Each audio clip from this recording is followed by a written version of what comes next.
espasol. Ayan siya guys, o diba? Na-slice ko na siya ng konti. Yan. Diba?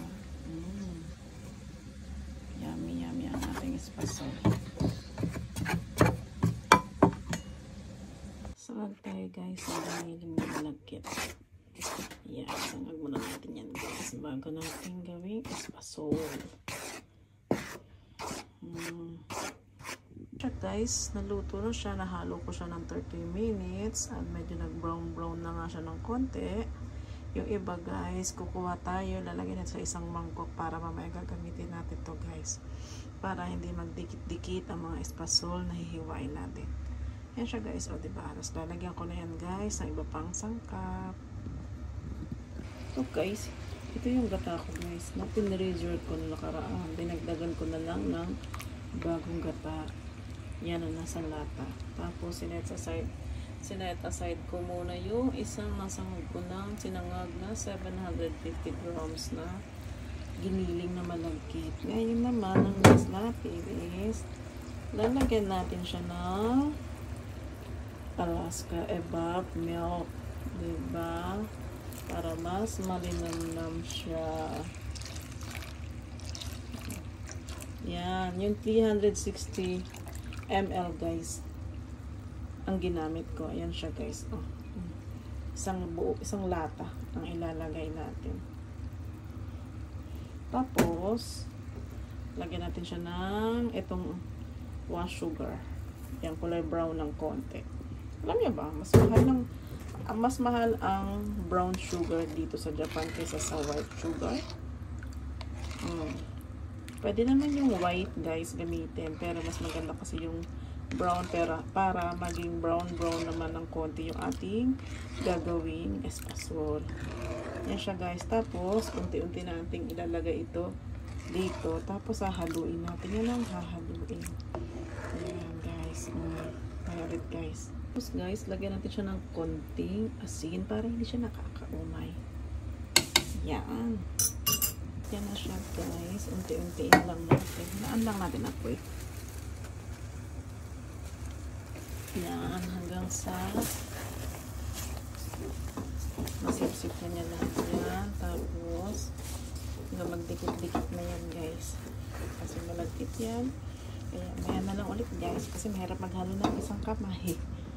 Hello guys, ayan na siya guys, diba? Nahalo-halo ko na siya ng mabuti. Bali inabot ng 1.5 litrong gata, tapos isang 360 ml na evap, tapos 1 litrong fresh milk, kalahating kilong asukal, at kalahating litrong tubig, tapos konting asin. Yan yung mga halo na guys.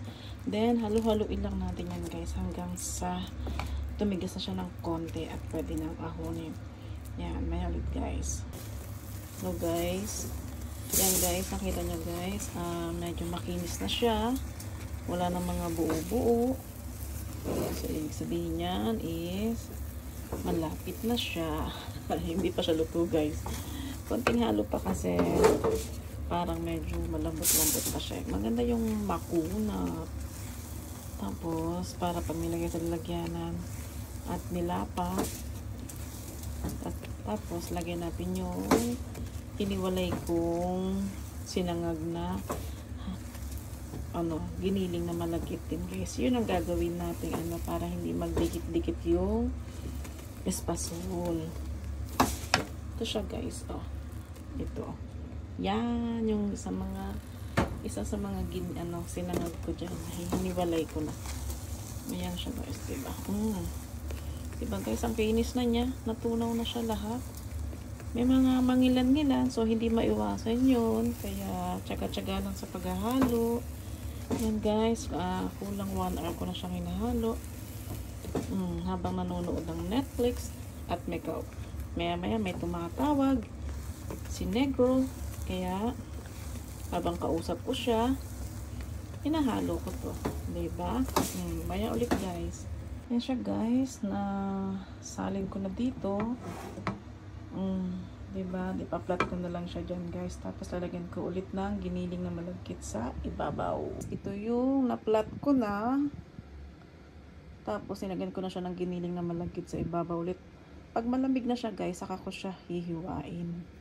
Para mas magandang hiwain. Kasi ngayon guys, mainit pa siya.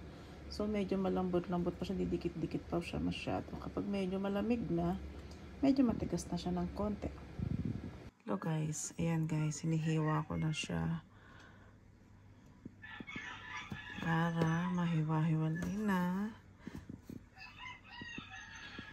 Ayan na siya guys. And then tingnan natin yung isang piraso. Ayan, dito tayo kuha sa gitna ng isang piraso. Then ating titikman. Diba? Gulong-gulong lang yan dyan. Para hindi siya magdikit-dikit. Ayan. Oh, sarap.